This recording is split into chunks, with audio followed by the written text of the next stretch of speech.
네, 여러분 반갑습니다. 오늘 2021년 1월 1일 첫날입니다. 올해도 하나님의 은혜 가운데 말씀과 함께 동행하는 우리 성도님들 되시기를 축원합니다. 청교도인들이 자주 했던 고백 그리고 인사 중에 이런 것이 있습니다. 가장 좋은 것은 아직 오지 않았다. 이러한 인사를 많이 했다고 합니다. 우리 구리지구촌 성도님들의 삶의 여정에도 이전보다 2021년에 경험해보지 못한 가장 좋은 것들이 열매 맺는 귀한 한 해 되기를 주님의 이름으로 소망합니다. 오늘 누가복음 첫날입니다. 누가복음 1장 1절에서 25절인데요. 우리 시간 관계상 1절에서 4절까지만 함께 읽도록 하겠습니다. 함께 읽습니다. 우리 중에 이루어진 사실에 대하여 처음부터 목격자와 말씀에 일꾼된 자들이 전하여 준 그대로 내력을 저술하려고 붓을 든 사람이 많은지라 그 모든 일을 근원부터 자세히 미루어 살핀 나도 데오빌로 각하에게 차례대로 써 보내는 것이 좋은 줄 알았노니 이는 각하가 알고 있는 바를 더 확실하게 하려 함이로라. 아멘. 누가복음이 시작됐습니다. 새해 첫날 누가복음 1장 1절로 이제 우리가 함께 열어가게 되겠습니다. 누가복음의 대략적인 기본적인 정보를 약간 도와드리면요. 누가복음은 말 그대로 누가의 복음이죠. 예수님의 제자였던 누가가 기록했습니다. 그리고 누가복음뿐만 아니고 또 다른 누가의 기록, 바로 사도행전이 동일하게 누가가 기록한 것으로 보고 있습니다. 누구에게 기록했는가? 오늘 본문에도 나오지만 데오빌로 각하에게 썼습니다. 데오빌로. 각하라는 호칭, 영어 성경 보면 most excellent 했어요. 그래서 어떤 정치적인 큰 높은 지위에 있는 사람을 부를 때 많이 썼던 칭호라고 합니다. 우리나라로 치면 뭐 국회의원 정도 그런 되는 사람인 것 같습니다. 61년에서 63년경, 여기서 61년은 예수님 오신 이후의 기록이죠. 61년에서 63년경에 써지지 않았을까 그렇게 봅니다. 기록 장소는 아마도 로마에서 기록했다고 볼 수 있습니다. 그러니까 누구를 위해 썼는가? 물론 오늘 본문에서 얘기하는 것 같이 데오빌로 각하라는 특정한 인물을 위해 쓴 것도 맞지만 그를 포함해서 데오빌로 각하는 로마의 관리였던 사람입니다. 그뿐만 아니라 이 사람과 같이 이방 땅에서 어렵게 신앙생활을 하는 모든 그리스도인들에게 이러한 기록을 쓴 것으로 우리는 보고 있습니다. 기록의 목적이 있습니다. 바로 제가 설명해 드린 것처럼 이방 땅에서 어렵게 신앙생활을 하는 61년에서 63년경이면 핍박이 시작된 후로 봅니다. 그리고 80년에 이제 예루살렘이 파괴되는 일까지 순차적으로 일어나게 되죠. 이런 어려운 상황 가운데 신앙생활을 하는 그리스도인들에게 그들의 신앙을, 그들이 그리스도를 믿는 그것을 명확하게 예수님을 증거하기 위해서 이것들을 써 넣었던 것입니다. 누가의 기록 특징이 있죠. 누가는 그의 직업이 우리가 잘 알듯이 성경에도 기록되어 있듯이 의사입니다. 그래서 의사의 기록 방식을 많이 느낄 수 있습니다. 이과적인 기록 방식. 그래서 오늘 왜 쓰는지도 앞에 전반부에 이렇게 기록을 해놨어요. 서양 사람들의 논문을 보면 하고자 하는 것이 앞쪽에 많이 있습니다. 동양 사람들의 논문을 보면 그래서 저 뒤에 있는 것들을 쉽게 볼 수 있습니다. 그래서 한국말도 끝까지 들어봐야 되는. 근데 누가는 앞쪽에 왜 쓰는가를 기록해 놓고 있는 사람이죠. 그와 같은 것들로 누가는 의사이기 때문에 확실한 증거, 믿을 만한 어떤 다른 것을 제시하는 사람입니다. 그래서 유일하게 요한의 수태고지가 오늘 기록되어 있고요. 예수님 수태고지는 물론이거든요. 그리고 요한은 예수님의 길을 준비했던 사람이기 때문에 그의 수태고지, 그가 어떻게 태어났고 그의 어머니와 아버지에 어떤 일이 있었고 또한 예수님의 탄생 확인을 어떤 탄생하셨다 그거에 머물 것이 아니고 증인을 세웁니다. 유일하게 복음서 중에 당시 정말 비천한 사람이라고 여겨졌던 누가 등장하죠? 네.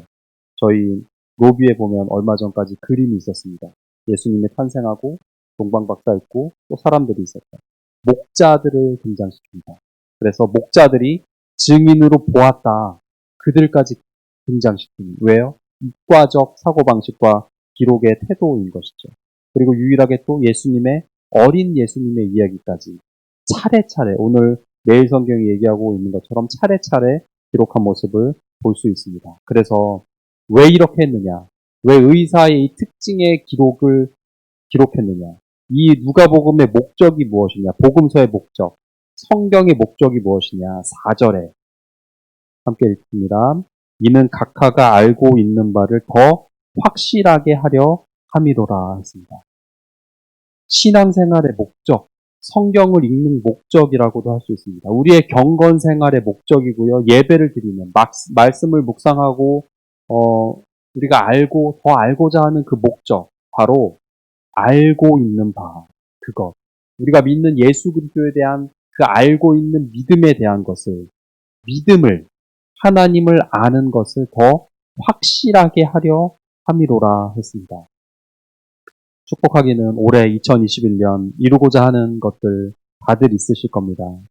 다이어트, 영어 공부, 재테크, 그것과 더불어 그것보다 우선순위로 우리 구리지구촌교회 성도님들의 목적이 이와 같은 목적, 알고 있는 것, 예수 그리스도에 대한 그것을, 그 믿음을, 하나님을 아는 것을, 예수 그리스도를 아는 것을, 자라나는 것을 더 확실하게 아는, 그래서 자라나가는 모든 성도님들 되시기를 축원합니다.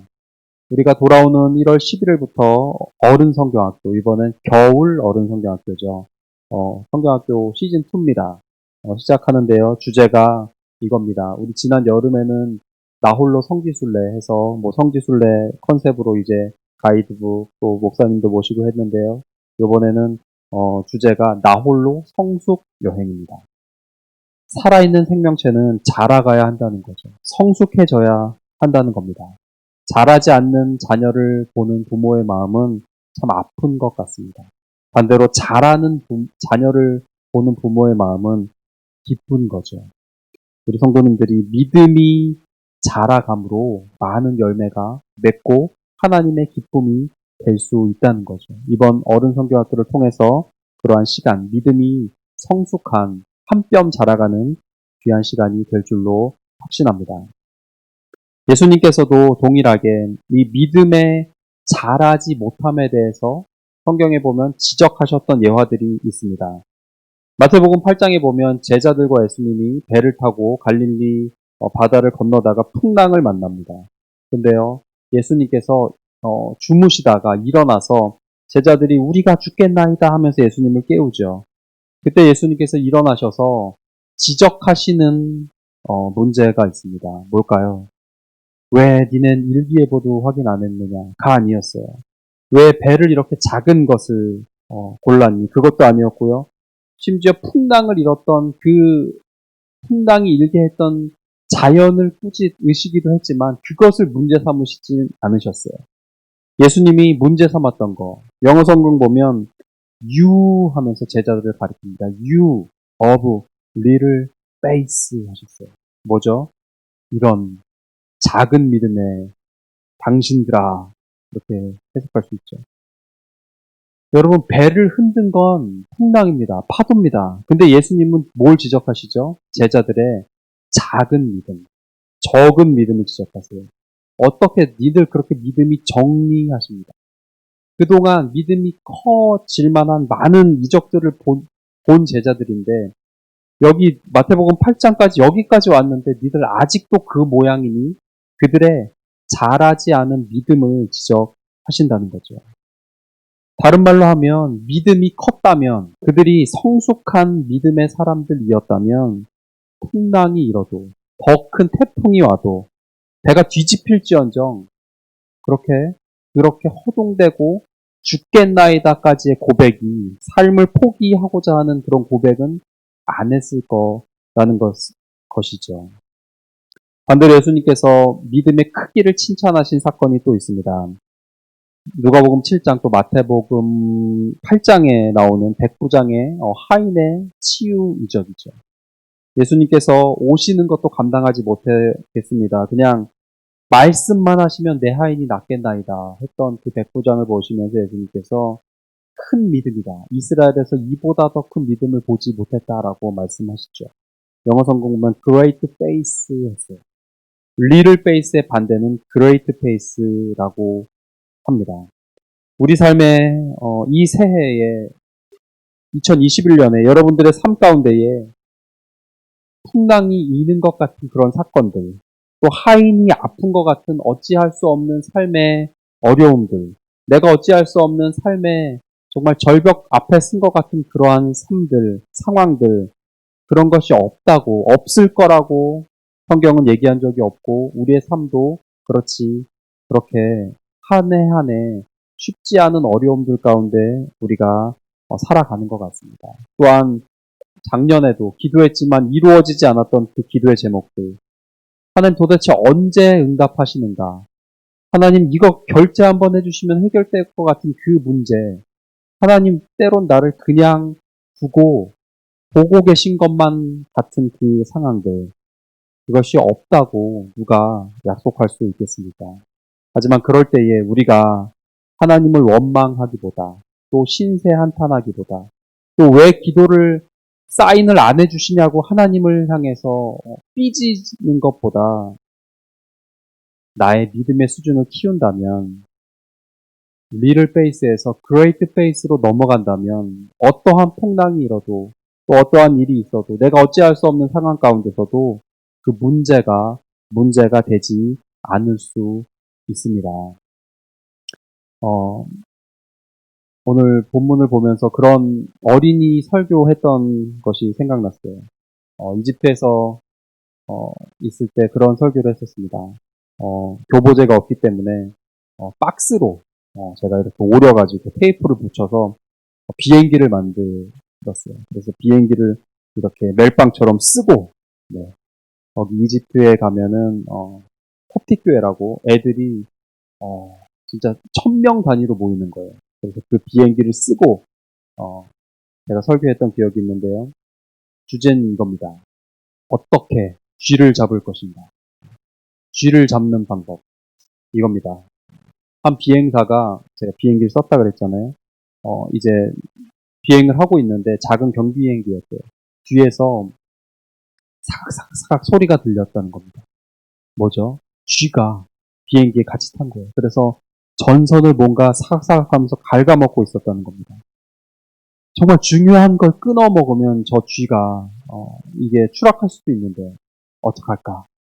내려갈까? 빨리 착륙할까? 근데 바닷가 위를 이제 비행하고 있었대요. 착륙할 수도 없고 어떡할까? 고민하다가 이 조종사가 그래 이렇게 하면 되겠다 하고 그렇게 했다는 거죠. 고도를 높일 수 있을 만큼 최대한으로 하늘 높이 올라갔다는 거예요. 그러면 어떤 일이 발생하죠? 산소가 희박해져서 쥐를 높은 고도 가운데 그냥 숨을 못 쉬게 해서 죽여버렸다는 거예요.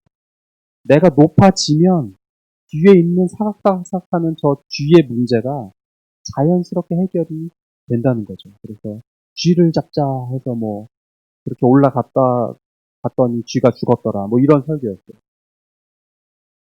결론은 이겁니다.